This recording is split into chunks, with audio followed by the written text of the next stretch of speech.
What's good, YouTube? Welcome back to the channel. My name is Dylan and this is the Pomodoro Technique.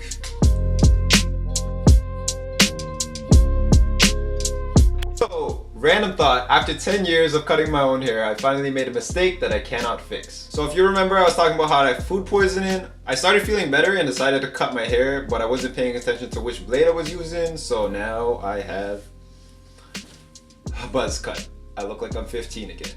Anyways, getting back on topic, the Pomodoro Technique is something I've mentioned a lot in a lot of my previous videos. I feel like going over it quickly didn't do it justice, so I thought why not make a dedicated video to what the Pomodoro Technique is. I'll go through a brief history of it, how to do it, and then my opinions on how to make it better. So from my understanding, the Pomodoro Technique was created by some dude named Francesco Cirillo in the mid to late 80s. It was a technique he developed while he was in university, and he actually used a kitchen timer.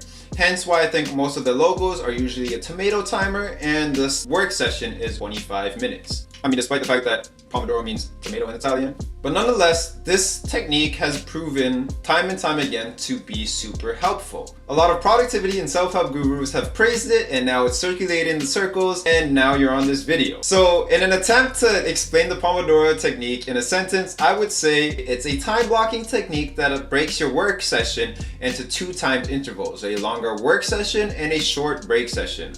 By doing so, it prevents you from burning out and most of all, prevents you from procrastinating. So to do the Pomodoro Technique, you pretty much just need three things: a timer, a task to work on, and a place to store all of your distractions. I'll get more into detail on that later, but let's just get into the steps. So step number one is just selecting a task to work on. By selecting one specific task that you're going to work on, you're pretty much telling your brain that I want to give this task my undivided attention. Doing this is major key to the Pomodoro Technique because it prevents you from doing the common procrastination technique that I like to call, I have so much stuff to do, oh my god, I'm not going to do anything. By curbing that procrastination habit, you're allowing yourself to get into flow state on a specific task. So now that you've selected the task you want to work on, brings into step number two, which is doing the work. By setting your timer, your app, to 25 minutes, you're allowing yourself to get into flow state on a specific task. You want to do this with your undivided attention without any distraction. I know it's a lot easier said than done,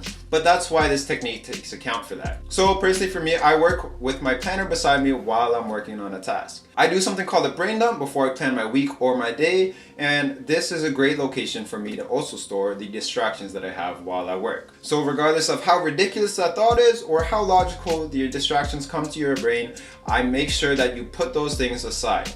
By putting them into a location that you know that you'll look at afterwards, you're allowing your brain to acknowledge the distraction but not immerse yourself in it. You stay focused on your task, do your work for 25 minutes, and it'll bring us into step number three, which is taking a break. Congratulations for completing a full Pomodoro sessions without distractions. You deserve a well-deserved break. I know most of you guys will have the tendency to want to check Facebook or Instagram, but even if you're going to do so, make sure you get up, walk out of the room of where you're doing your work, and actually get a physical separation from your work. Personally for me, with my 5 minutes, I like to go get a drink of water, use the washroom, go for a walk, or like any physical activity, some push-ups, sit-ups, squats, whatever you gotta do. You've worked long and hard on your task, so make sure you take that 5 minutes and actually enjoy taking that break. And once your break is done, get ready for step number four, which is rinse and repeat. This technique is super simple. Like I said, all it is just breaking down your work into that 25-minute work session and a 5-minute break session. And you just keep doing this until you finish your task. So the way that Francesco did it is after he's completed 4 successful work Pomodoro sessions, he actually takes a longer break. Most apps end the 4 Pomodoro sessions with a 15-minute break. I've read about longer breaks that range from 15 minutes to 30 minutes to 45 minutes. The main thing about the Pomodoro Technique is you find what works for you, which brings into my opinions of the Pomodoro Technique.